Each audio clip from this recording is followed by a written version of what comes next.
Hey everyone, welcome back to Ontario Gardening.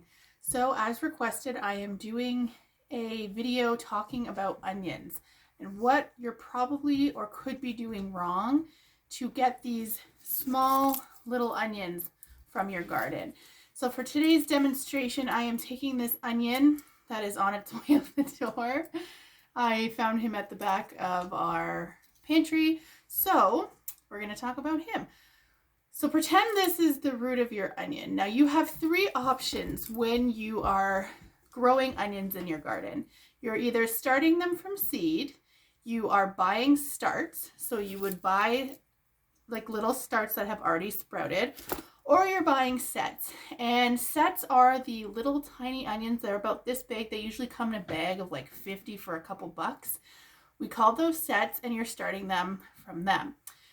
So that is your typical number one problem if you are starting from sets, because onions are a biennial plant. So basically what that means is on year one, it is focusing all of its energy into creating the bulb underground, and that's what your onion is. On year two, it focuses on the green at the top, and it's working on starting seeds so that we can collect seeds to make onions. So what happens is when you buy those sets from your nursery or the grocery store or wherever it is you're getting them, you are essentially buying something that had started bulbing in its first year and then was cut and stopped. So what happens is now we're putting those sets into the ground. We've essentially stopped the first year from the first year of its growth, where it was going to focus all of its energy to create a bulb, and we have now dried it out and now we're selling it. So what happens is when we put those in the ground, it thinks that year one is done, and now a lot of its focus is going to be on that second year where it is growing the green on top. So I have found that when I grow sets, I have like these amazing tops, green, lush, beautiful, and I'm like, oh, these are going to be amazing onions. And then I pull them out and they're the size of a golf ball. And that is probable as to why. When you're buying them as pre-started little plants, it is likely that you will have better progress than a set. The only problem is with that is sometimes people don't grow them properly. They start them in really shallow pans and the roots get entangled in ways that aren't as good as if you were to start them in a deeper pan. There's a couple of reasons why you might not have some success with those, but they are definitely better than buying the sets.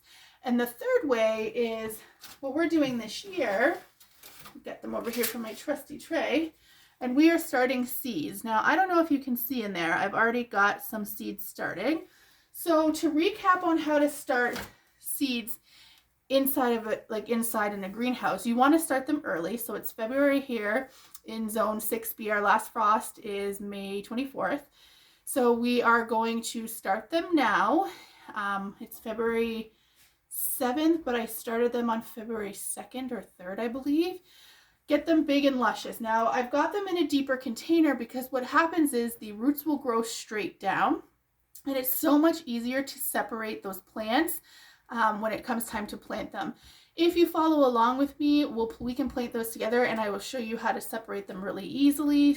So just make sure when you're starting those seeds, you're starting them in a container that those roots can basically work their way down instead of spindling all together.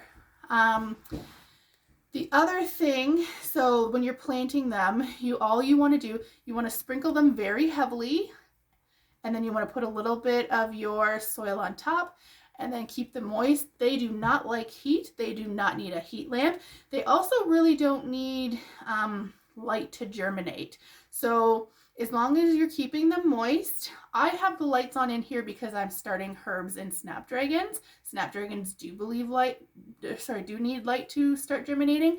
So that's why I have them under the lights. They're all just in the same tray. It's not going to hurt those onions. I'm just saying they don't need it.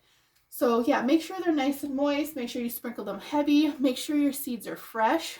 Onions of all of these seeds. Like you can save some seeds for years and use them later, but onions, after a couple years, they really become spotty with their germination. Their next door neighbor, I grew Spanish onion next door, and I've had those seeds for a couple years now, and I still don't have any germination. It's not to say they won't, it's just to say that they aren't as viable as the years go on. And the last thing to know when you're growing and you're doing the onions is when you are planting them, we're making sure that you're not planting too deep. So the bottom of your starts, and I will show you that in a future video, have your roots. A lot of people will then like put the soil up to here and like bury them. They don't need that. The roots almost can be to the surface. They appreciate that more.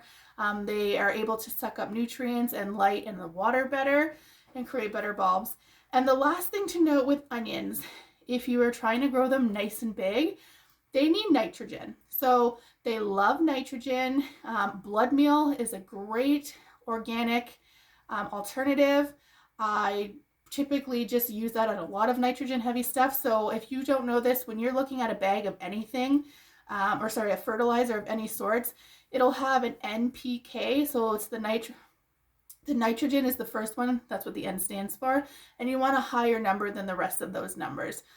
So check out blood meal. That's a really good option. And they like to be fertilized every 4 to 6 weeks once they're in the ground. So I stick to the 4 mark just because they're only in the ground for, I think, 4 months. And yeah, I just want to make sure that they're nice and fertilized. So follow me along. I hope those are giving you some tips. Follow me along in the future, probably April-ish. We're going to put these guys out. I'll show you how to properly plant them, separate them, and then we'll give them a good fertilizer. But those are some tips on growing better onions. Skip the sets this year. You still have time to start them from seed. Throw them in a windowsill or on a kitchen counter. Just keep them moist, get them going. And then after, once they do sprout, they do like some light, similar to if they were outside. 16 hours preferred. So, hope that helps. Follow me along. I've got some good videos coming up. I'm going to bed now. I'll talk to you soon. Bye.